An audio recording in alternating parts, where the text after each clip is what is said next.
Ladies and gentlemen, welcome to this exclusive ET Studios panel discussion brought to you by ETHRWorld in partnership with enParadigm.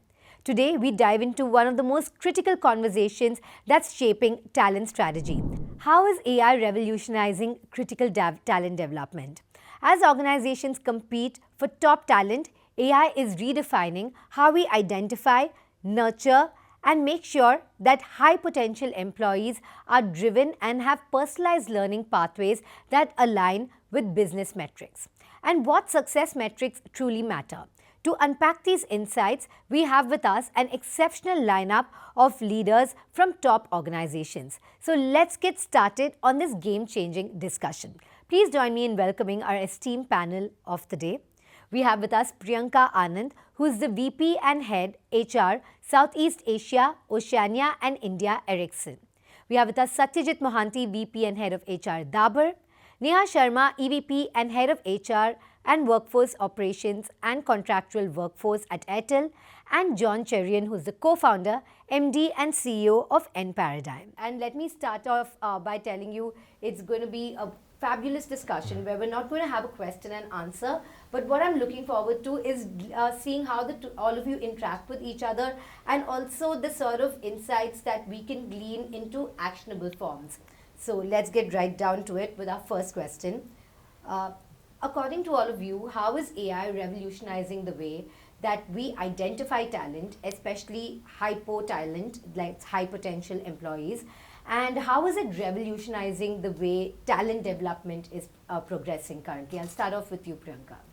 Thanks, Shilpa. So I'll start with a bit of taking 2 steps back to say, for us, every employee at Ericsson is talent. And the potential can be harnessed in the way we really invest in the talent that we have. And we clearly believe that to be able to harness that potential, we've got to make the right level of investments and give people right opportunities to be able to experience, what they want to achieve in their careers. So first things first, AI is really getting us to become more data-driven and fact-driven, more predictive. So you can look at the past performances of people and how they've really evolved through their careers, and where do we find the best fit for those individuals in what kind of role. So AI is really making us a more fact-based and more data-driven. On top of that, what I also feel that it helps us create curated learning journeys that people can take, which is not going to be one size fit all, but people and our talent can decide what kind of learnings, when, where, and how they want to acquire, both to be good in the roles that they are in or performing and the roles they want to get into. So AI really helps curate and deliver learnings at the pace and the way that individual prefers, right? And the third thing I would say is extremely important that we start creating AI test cases in the way we create opportunities and make them available to people. So what we call our whole talent landscape is open talent market, and we kind of get it empowered through career hubs where you have all open roles available and there's skill match to those roles. So people with the right skills, not necessarily proven experience, can apply for those jobs and then move into those roles. So AI enables people to find the right roles for themselves as they're progressing. On top of it, we don't wait for people to gain experiences. We also create something called a project marketplace. So when I've acquired a skill based on what AI kind of tailors makes for me in how I want to learn and what I want to learn, then I can take projects to experiment those learnings and have real-time experiences around it. And the last I would say is that we're also going towards now looking at how do we bring AI in the way we assess people. So it becomes a more bias so the talent really gets to understand, what's the best opportunity for me. But even as a hiring manager or as a talent organization, we get to understand the best people that we have for those relevant roles. So I'll just wrap up by saying AI really makes it more fact-based, both a win-win for the organization that can really map people for the right jobs at the right time and how we get the critical mantra to work. But at the same time, for the individuals, they can take more curated journeys to make sure that they are learning at the pace in areas that makes it more purposeful for them, and that's how they evolve in their career. That's a comprehensive overview indeed. And like you said, it's an absolute win-win for both the organization and the employee with the elimination of bias and personalized learning pathways, right? Absolutely. Satyajit, how would you like to complement and supplement this answer? See, AI is one of my key areas of passion. Primarily what I will talk about is driven by three things. One is I read a lot, so I read a lot about AI itself. Second is I network. Different companies, speak to different people, be it in India, be it across the globe. Third is I have tried to practice some of the stuff in the companies I work for, be it at Trumpton, be it at Dabur. I have a slightly different perspective about the way you use the word, how AI is revolutionizing talent management. My take is like list of all the fields, AI is at infancy as far as HR is concerned. The potential is huge.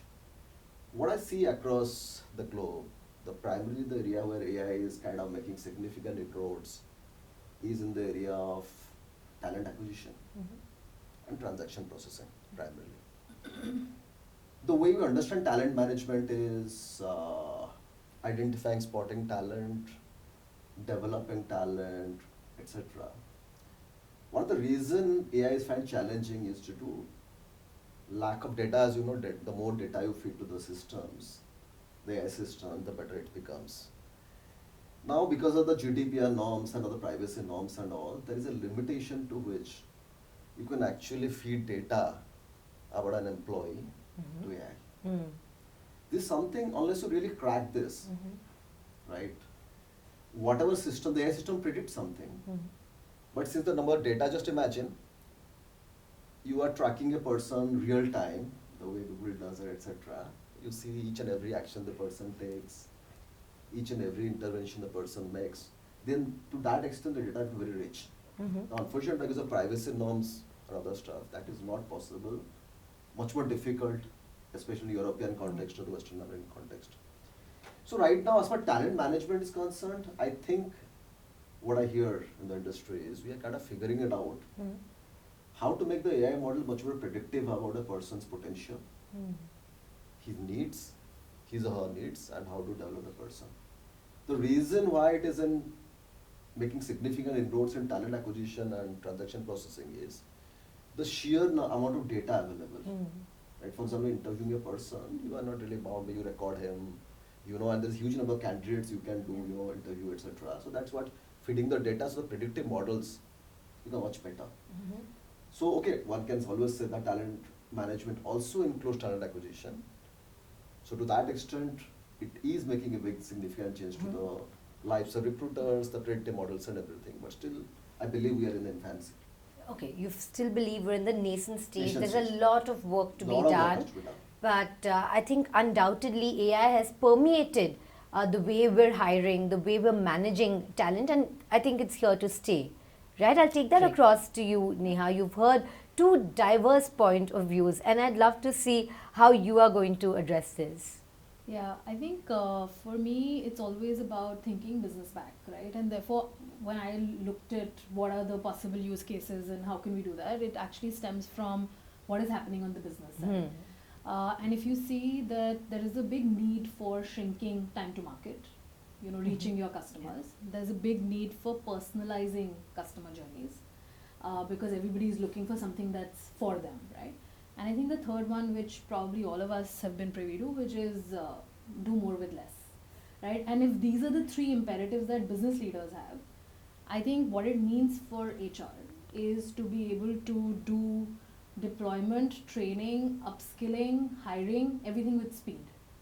And I think to do that, there is no other way to go than try and bring in elements of AI so that some of the non-value adding work that we end up doing goes away, and we end up spending our time on actually partnering with the business truly on some of these aspects, right? So that's the way I look at the why behind AI and talent management, right? And if I therefore map this to what could be the use cases in talent management, some of which I think all of us are experimenting with, some of which we are doing some pilots, use cases, etc., is one which Priyanka talked about, which is how do you create hyper-personalized learning journeys?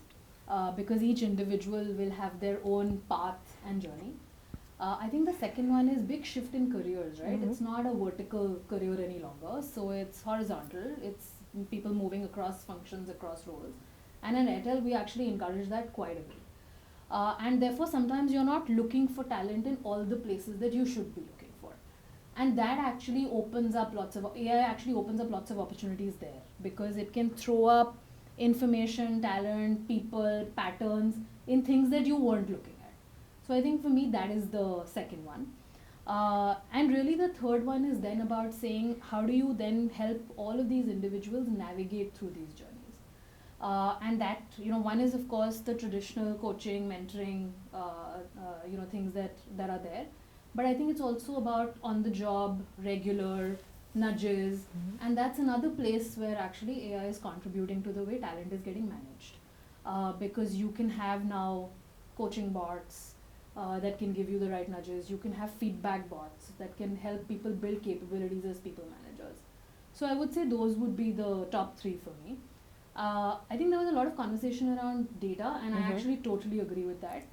But I think for me, I look at it this way, that actually we've got so much broken data within the HR function, sitting in so many different places, starting from the resume to talent reviews. I think AI can actually help pull all of this data together and then see patterns from it. So that's the way I look at it. But that's a great approach that you have. And it's so true that AI can recognize patterns that we can't, because it can process so much data together. And yes, it can break down silos and offer that 360-degree view, which is so essential when you want to take a bird's eye view and provide comprehensive growth across sectors, especially for the organization, and align those journeys to business goals. Perhaps we'll be able to touch upon that further in a bit, but before that, I'll take that across to John. Yeah, thank you. First of all, thank you, Satyajit, for that very contrarian view. Yes. Right, so you definitely brought a very interesting angle to the whole conversation, and there's some spice to this conversation too. All right, so I'll just, however, I would respectfully disagree on a few points, and I'll maybe explain why, right, and maybe talk a little bit about our work, and therefore why I would have a different point of view. So we've been for the last 15 years working on a human plus digital model, right, and in the last 3 years. That has become a human plus digital plus AI model, right? And why human plus digital? Because human beings bring in context, human beings bring in domain expertise, context sensitivity, whereas digital was always a way to kind of help scale up and make things more available, right? Make things more democratic. So the combination was always what was working really well. So with AI, I think that has just added more meat to that combination, right? And what we have seen is that pretty much all data that human beings have created is already there with AI, right? Just now, if you just go and check up on the internet, there is a big lawsuit against one of the big tech players because they downloaded 81 TB of all the books in the world, 81 terabytes, and they fed it to their AI last year. This happened in April 2024, April, May, June. Yes, and they admitted to it as well. They admitted to it. It just came out. Right. And now whose copyright was that? Of course, the authors, the publishers. Sure. But unfortunately now, or fortunately, I don't know what to say there, right? But the data is today there with AI. So AI has read all those books, right? So pretty much any content out there which has been put in a format that could be converted to a digital format and understood by machines is already there with AI, right? And that's the base data, right? And a lot of what we are speaking, interacting is all, layers on top of that, right? And even all of this is just getting fed back into, even this conversation is going to go back into AI very soon. Absolutely, yeah. Right? The moment ET hosts it up on YouTube, it's going to go back in. Correct. Right? So I feel AI already has a lot of context. Okay. At the same time, I think, so I would say maybe it's not AI which is in its infancy. It may be us, in terms of figuring out how to use AI appropriately. And I think there is some pathway to go over there. But I feel there are a lot of promising use cases. We've seen that in the area of diagnosing where talent stands, in the area of helping develop people, right, or giving them feedback. AI, in my opinion, is already at the 99th percentile, right? Are there challenges, are there biases? Yes, but I think they're all because that's, we are the human beings who fed the data into the system, right? So whatever, positives and challenges we have are just there in the system along with AI, right? But if you look at capability wise, you take the 99th percentile in many areas, AI is already there. And I think it's a great tool if used wisely. Yeah. You know, you spoke about challenges, so let me circle back to Priyanka with the challenges, right? We spoke about how AI is supplementing growth and talent management, but what are the sort of challenges when you are adopting something that is in its nascent stages at this point, and how are you overcoming these barriers? So I think I'm still relating back to what Satyajit said in the beginning, right? Which clearly means that AI it's at its infancy. I think the assertion of AI is so prominent now, and the exponential growth that we will experience will be unprecedented. I don't think we've all imagined what it will mean to the next generations as we come. And I feel the challenge will be if you stand on the side and hope this will pass, it wouldn't. So jumping into the river to me is really the only way to go in. And it's going to be an iterative process. I don't think we have it all figured out, because like you said, the 81,000 books have really been fed into the AI. So what we make of AI will essentially be an outcome of how we invest in it. So one big challenge is we've got to make sure that the AI is continuously being fed with real-time data and the real perspective, so that it does not become exclusive, but it becomes more inclusive. How does AI continue to be more inclusive in its technology and interface, and it will purely become an outcome of what we feed into the system. The second thing I would say is the biases that it can creep in, because unless we start to complement what the AI throws to us with the human intelligence, human thinking, it will become a static piece of interface for humans, which is not good in the way the businesses are evolving. So like Neha said, I think business. So if I talk about Ericsson and technology, it has been unprecedented to see how 2G to 5G happened in just less than a decade, right? So the data consumption story of India is unbelievable, right? So the only other second thing I would definitely say is that we've got to make sure that as an organization, we make it almost visible and relatable to people to say zero learning on AI will be zero tolerance, more or less, because they've got to be in it. So as a company, Ericsson has invested in its own playground. So we are saying the whole data privacy issues will always be there. So playground that we create is a safe space where you can put in whatever you want to put in. Of course, you can't put in customer numbers and data and blah, blah, blah, but everything is in a safe space. So organizations have to increasingly become more and more committed towards investing in this space. If you don't invest, then you can only expect people to be on the side.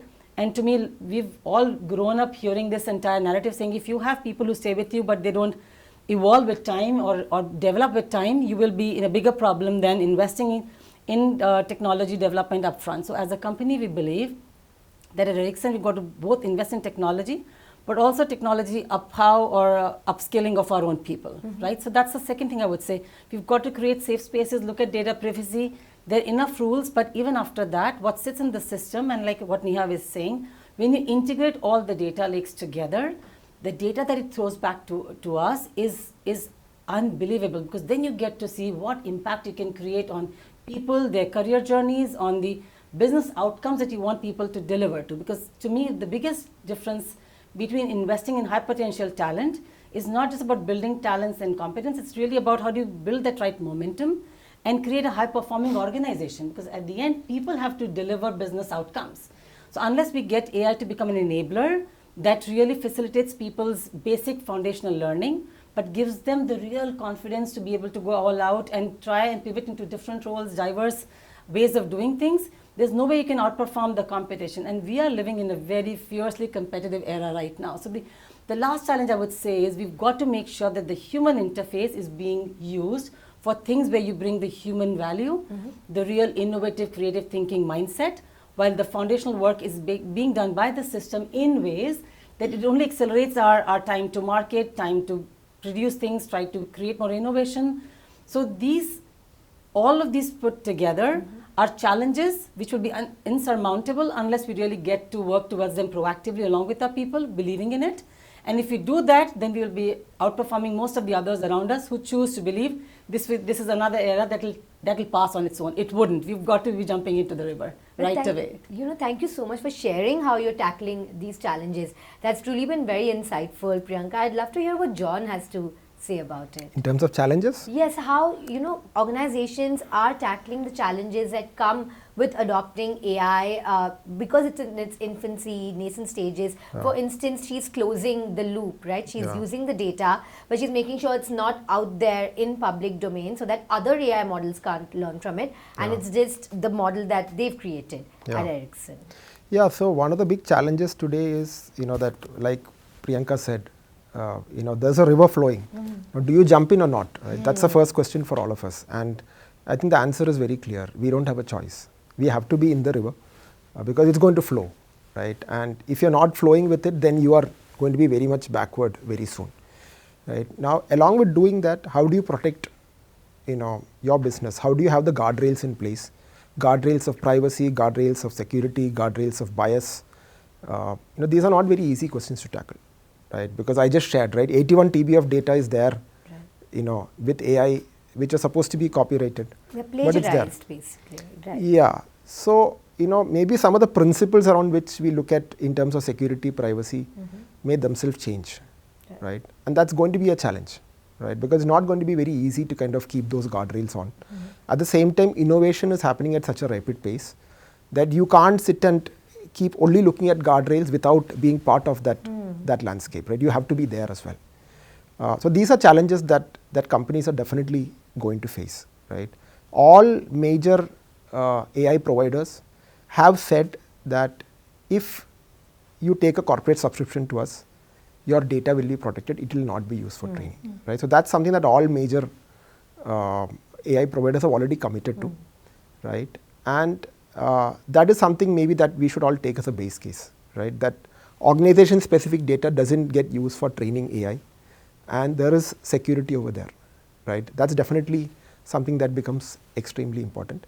At the same time, what happens is that when you create an isolated data lake, right, its ability to kind of have context and connect to the world outside also becomes a challenge, right? Because the whole power of AI is in the interconnectedness, right? I need to know everything about everything to give you a very contextually relevant answer. Otherwise, my answer itself is limited by what I know as AI, right? So how do you balance these both? I think that's where the world is headed over the next 2, 3, 4 years. Yes, absolutely. The need to balance the need for privacy along with the democratization of data, which is so essential for the development of AI organizations and even humanity as a whole.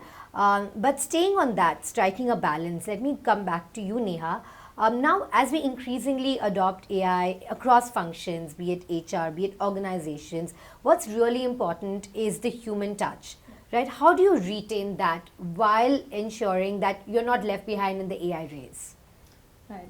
I will just do a little bit of a segue from the previous question. I think if you see one critical role that will continue to be played by the human touch, even in this journey, is discovery, right?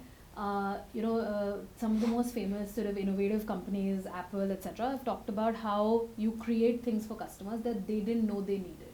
Right now, when you run organizations that are as large as some of us are a part of, it's also about making employees and people paint a picture of what life could mean, and that is the journey of discovery. Now, to do that AI will not be able to do itself, right? So you need that human interaction to be able to paint that picture, to be able to create those use cases. I think the second one is, there was a brief mention of it. I think for me, a really important one is context. AI can give you, throw up data, give you answers, but I think the importance of context is so critical when it comes to people.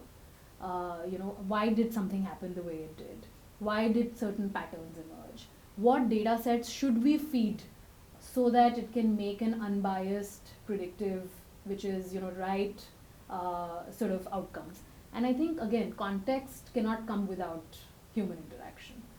And I think finally, probably problem solving, because and I must pause on that one because I've actually seen a use case with my young daughter where she actually used it to solve a problem for herself by asking very useful questions. Okay. But I think the sense of belonging and the comfort of a safe space of being able to use the solutions that came through that actually came from her connection with me. And I think I would translate that to the workplace itself, which is you can find the answers, you can find solutions, you can find recommendations, but the connectedness and belonging that one needs to create through relationships, through people working together, through building context, can only come through human interaction. So, yeah. It's great to see how you imparted that confidence to her to roll out those suggestions that were machine driven, right? So that's a great example indeed, Neha.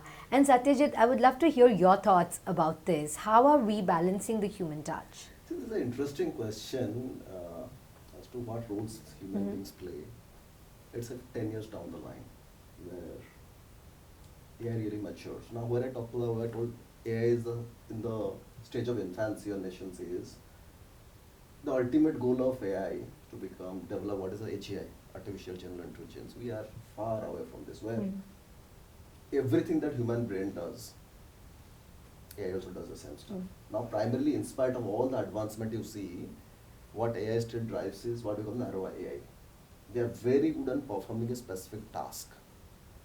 So, for example, they can become far better diagnosis of a cancer patient, but they can't replace it. They can replace a doctor, specialist doctor, but they can't replace a nurse.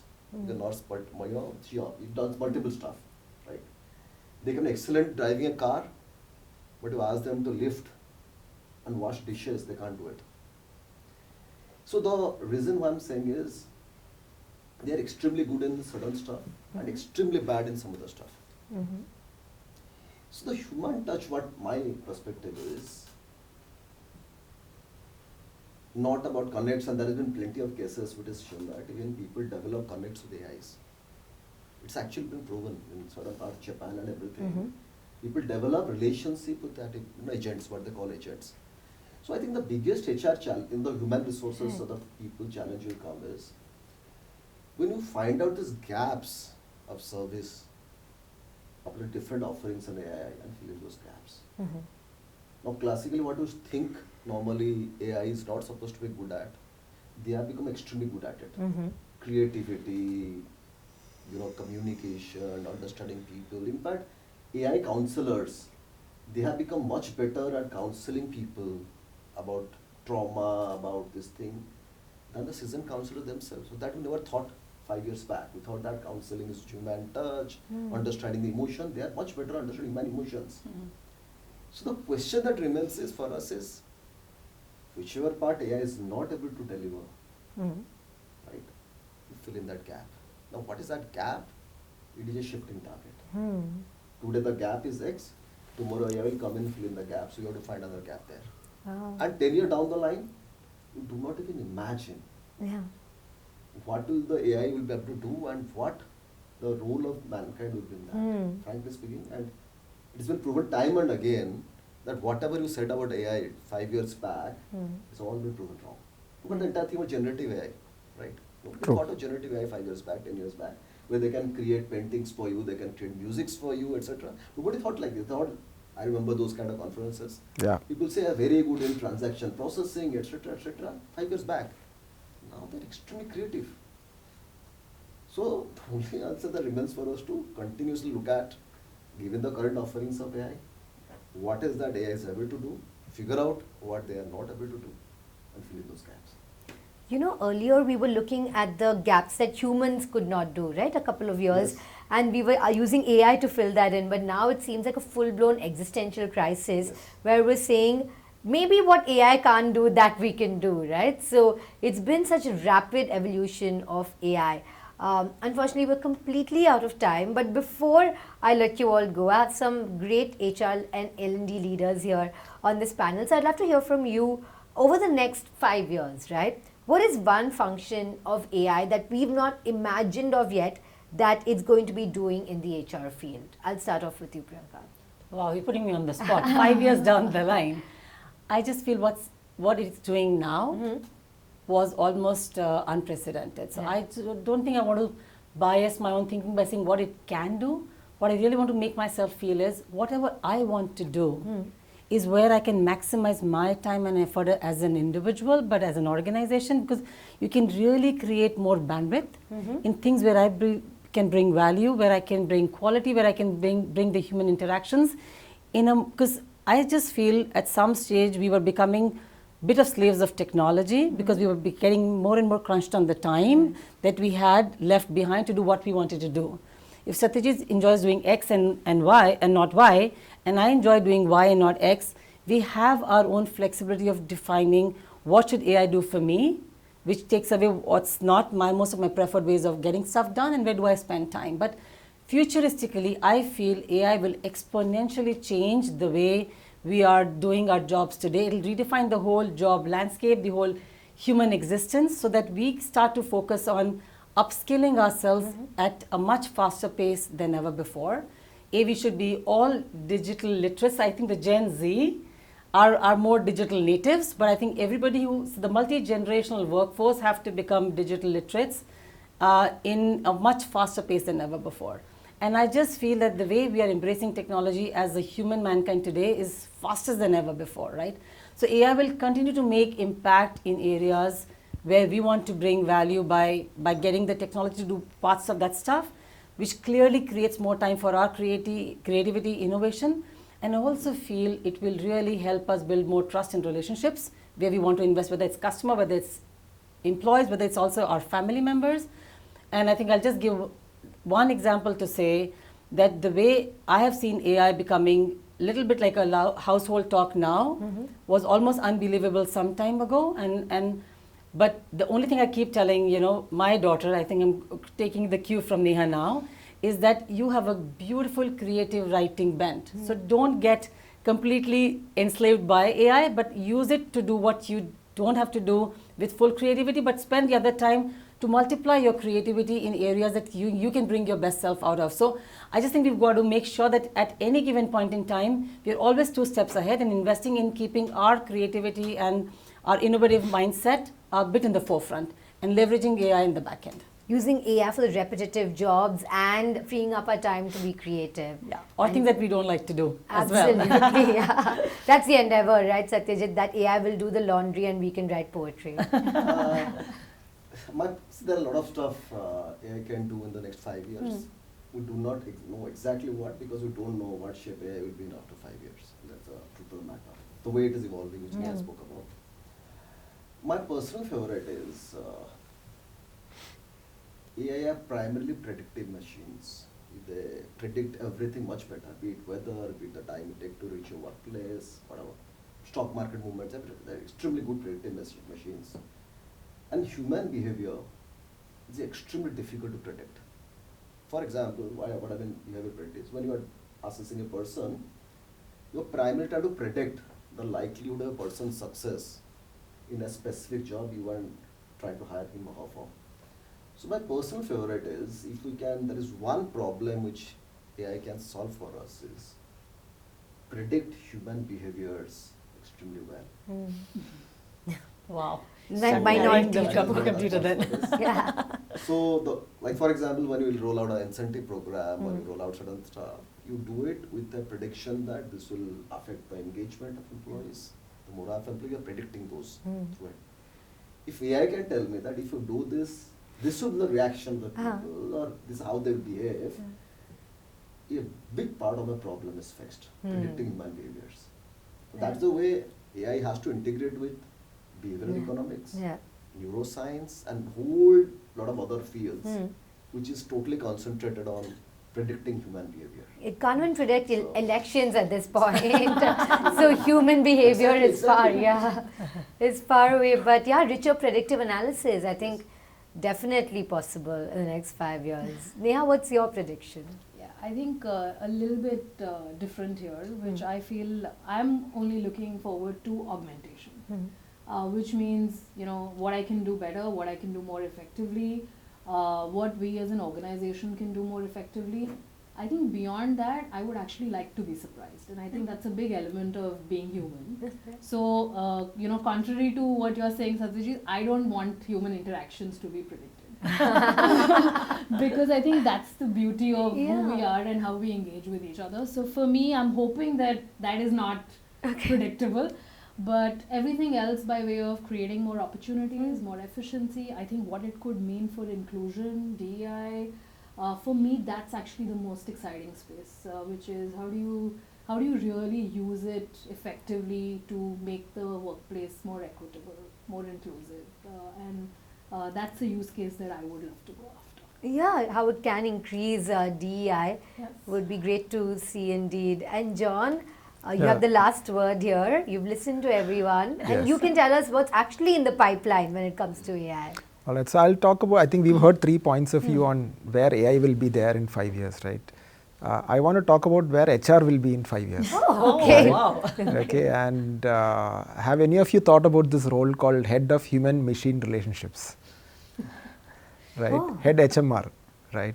Haven't. Yeah. Is this role already there? Has it Yeah. already been created? I think that's something that we were all speaking about. Machine interface. Yes, exactly, right? So I think that's definitely something that we might see happening, right? Where we figure out how to navigate the relationships between human beings and machines, right? We had both points of view, right? That there's something I want to do, let AI do what I don't want to do. Yes. And then Satyajit's point was the other way, right? That there's something that AI can do.